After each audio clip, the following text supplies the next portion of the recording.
যথেষ্ট হবে 2 গুণ। পড়বো তো? পৃথিবীর আর কারো কাছে সূরা ইখলাস নাই, আমাদের কাছে সূরা ইখলাস আছে।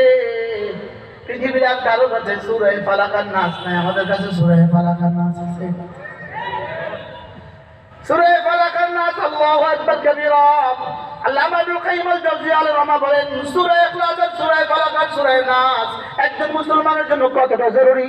তিনি বলেন, একজন মুসলমানের জন্য খাবারের চেয়ে বেশি জরুরি, পানির চেয়ে বেশি জরুরি, এমনকি তার নিঃশ্বাসের চেয়ে বেশি জরুরি।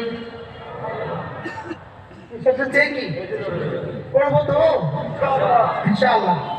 এটা আমার আলোচ্য বিষয় না, কিন্তু লোভে সামলাইতেও পারি না, লোভ সামলাইতেও কি পারি না। কারণ এতক্ষণ যে আপনারা পড়লেন, আমার হয়েছে 3 বার, মোট হয়েছে কয়বার? আমি বুঝছি 3 বার।